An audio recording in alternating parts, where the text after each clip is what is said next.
My sister's husband left her for someone else. The house they lived in was inherited by him years before she met him, and there was never any mortgage on it. In our jurisdiction, this means it isn't part of the marital property or the divorce process, so she isn't entitled to the house or any of the equity in the divorce. Her husband was able to get a court order to evict her from the home, and she was lawfully evicted. She will get half of their savings account, but that will all go to her legal fees apparently. She isn't eligible for alimony. He isn't rich, and it is not a factor. I haven't had contact with my sister since 2016. She was the one who cut off contact. She cut contact because my husband is a police officer. She doesn't like the police. She has never had contact or spoken to my husband once. She hated that I was dating a police officer, and when he proposed, she said if I married him, she would never speak to me again. There was no other reason for her not to like him besides his job. She is the type to post quotes and statements on social media, but she never does any activism beyond that. That was the last time I saw or heard from her until she recently showed up at my house asking to stay because her husband left her and had her evicted. Our parents can't take her in because they just moved into a retirement condo community. Only residents can live there, and you have to be over 50. They aren't struggling, but they can't afford to help her after their own rent, fees, bills. When she cut me off, my parents said I should be able to marry whoever I want, but at the same time, I should be sensitive to why my sister is upset and see her point of view. I have no other relatives besides my parents and sister. I don't really visit my parents, and I talk to them on the phone about once a month. I am in an industry where I can't work from home and where things are still closed because of the virus. I've been laid off from my job until things reopen. The business is not gone and the industry will be back, but I've been unemployed since last March. I have done some freelancing, but my husband is the breadwinner right now. My sister, who hates my husband even though she's never had contact with him, came to my house after her eviction wanting to stay with us. She said my husband makes enough that we can afford to have her stay rent-free and support her, and have her eat our food, use our internet, etc., and that we owe it to her. I can't believe her nerve, and I told her no, and said if she comes back, I'll call the police on her for trespassing. She called me an a-hole and a terrible brother, and she wouldn't stop calling or texting me until I blocked her. She is staying at a shelter, or outside if there are no beds available now. Am I really being too hard on her? Am I the a-hole and a bad brother for refusing to take her in when she is homeless? Not the a-hole. Absolutely do not give in to this. Evictions take time, as do divorce settlements. She knew this was happening and made no plan, got no job, and clearly made bad decisions. I don't believe for 1 second she agreed to a settlement that was only enough to pay legal fees. She spent all her money, or doesn't want to. Wasted months she could have been getting employment at her own place, with the intention to leech off someone she clearly doesn't even like. Ignore her. Not the a-hole. She cut off contact and killed the relationship, not you. She can't now expect to live off the guy she cut you out over. That's not how life works. She now knows why you don't burn bridges you may have to cross later. You don't owe her anything, OP. I, female 18, had agreed to watch my nephew, 1, and dog for my sister's, 34, one-year anniversary date with her fiancé, male 35, a few months ago. I've watched him a few times before in the past, and to be honest, he can be a little terror sometimes. So we agreed he'd be dropped off at my house to make it more comfortable for me, and that she would pay me upon arrival. I specifically made sure to nail that last bit into her head, because my sister has a long history of being irresponsible and not trustworthy with money. We are friends with a common family, and often go there for celebrations. Whenever that happens, she asks for my friend, non-binary 16, to babysit my nephew so the adults may have peace in exchange for money. Except, she has never paid them a single time, even when saying she has the money on her. It is always my friend's mom that must give them the money afterward, which my sister does not pay back. For the first few times I babysat my nephew, she always failed to pay me, even when I had to go out and buy him food because he wouldn't eat anything in the house. I don't like looking after my nephew as is, so anytime she mentions it, I tell her she must pay me first or I will not do it. So she showed up at my house a few days ago, bags for him, a crib, necessities. She appeared to be in a rush, and right as she was about to leave, I reminded her about the payment. She was very dismissive, saying she would pay me when she gets back. I told her she can either e-transfer me the money right now, hand me cash, or she will be taking him with her. She was so stunned and angry with me and began yelling, claiming how I was a bad sister for not trusting her. I pointed out how she's been with money in the past and how I specified I be paid beforehand. She began crying while screaming, saying I was ruining her anniversary, I'm a bad sister, I'm a bad auntie, etc. I noticed my neighbors looking, so I brought her stuff out to the front porch, put my nephew down in a chair, and closed the door. She began pounding on the door, screaming and screaming and screaming more. She eventually left when one of my neighbors threatened to call the police. The entire night she called and texted me constantly, leaving nasty voicemails. She informed our father about it the next day, in which he called me upset and angry with me that I would dare hurt my sister like that, not want to spend valuable time with my nephew, ruining her anniversary, etc. I told him what happened and why I wouldn't go through with it, yet he refused to see my side of things. So, am I the a-hole here? I'd like to say no. She had a pattern and you were firm with your conditions to babysit. You stuck to your guns and she did what she always does, lies and deflects her wrongdoings. Not your fault she ruined her own anniversary by being cheap and trying to get free crap. Your dad should stay out of it or babysit himself. Not the a-hole.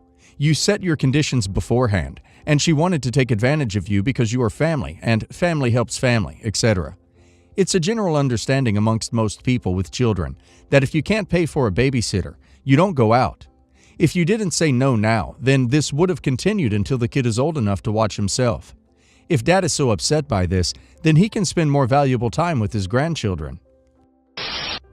My former friend I already called Fred in the last post, just because he was a Fred kind of guy, and I referred to his ex-wife as Wilma because she has red hair.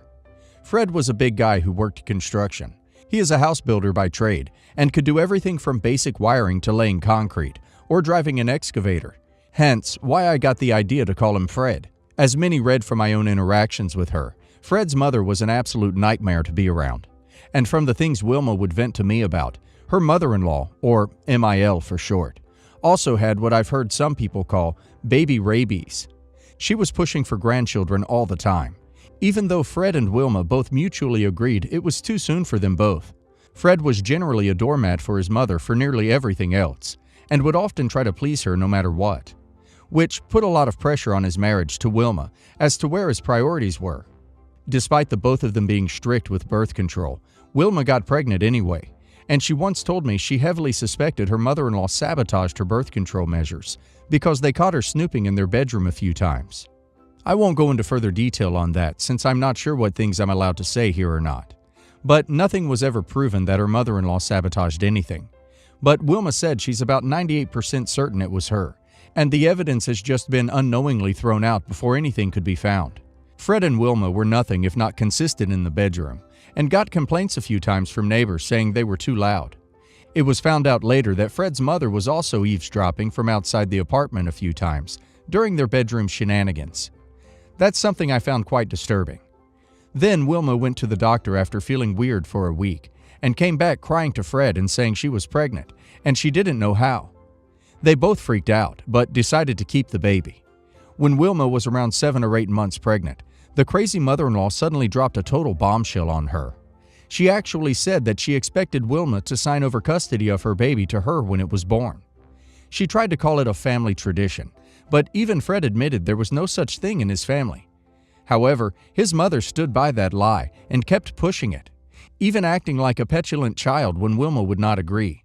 And after a while, Fred started saying Wilma should just agree to do it in order to keep the peace with his mother. Then, after a while, he kept trying to sell the idea to her by saying that the custody would be on paper only, and Wilma will always be the mom. But Wilma could easily see the writing on the walls, as I'm sure all of you can just by reading this. Her mother-in-law was trying to take her baby and force her out, and Fred was either too dumb or narcissistic to understand that, no matter how much Wilma tried to talk to him. His mother could do no wrong in his eyes. I guess he was just raised to think her insane behavior was normal. Apparently, Fred's mother even built a full nursery in her house and was telling everyone that she couldn't wait for her new baby to arrive. She even had the name she wanted the baby to have picked out and was demanding Wilma name the child that when they were born. And Fred kept trying to say it was a good name and it was the least they could do for his mother. That was what finally sent Wilma over the edge. She showed up at my apartment to cry to me about how Fred and her mother-in-law were treating her. She regretted ever marrying Fred because she thought she could change him. I had words with Fred soon after when he showed up at my apartment looking for his wife, and told him that trying to make Wilma give up legal custody of her child just to appease his mother was messed up as duck. He got in my face and told me it was none of my ducking business, but Wilma was loudly crying and I told Fred to go away or I'd call police. He yelled past me for Wilma to stop being so dramatic and come home with him, but she yelled back that she won't be going anywhere with him because he'd clearly chosen his mother over her.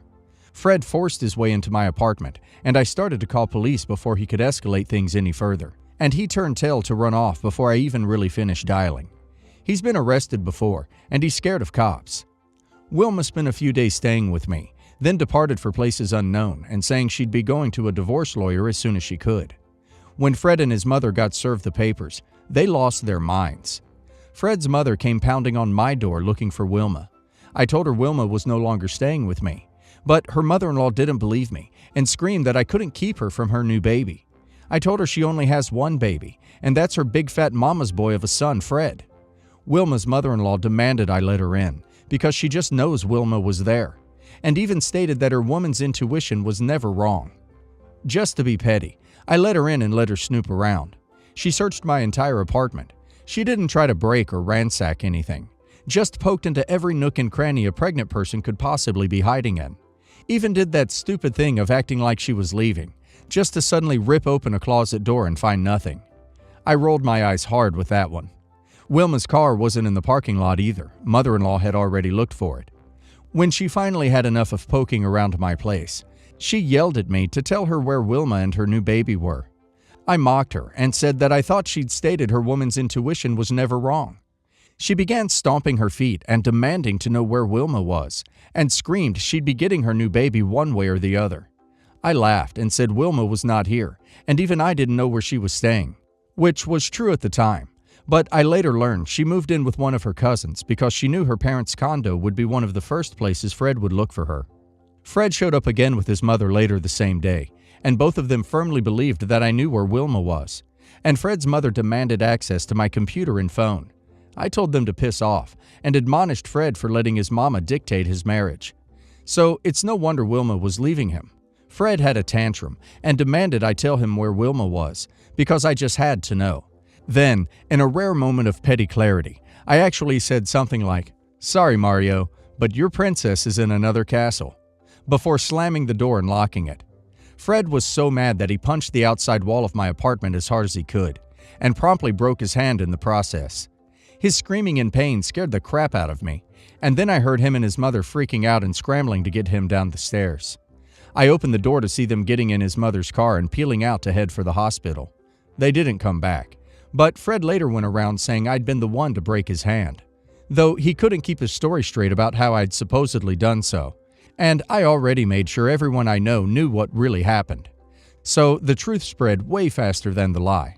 I also told everyone that Fred and his mother had tried to push Wilma into signing over custody of her unborn child to Fred's mother, and that earned a lot of scorn to both her and Fred. Fred was soon fired from his job.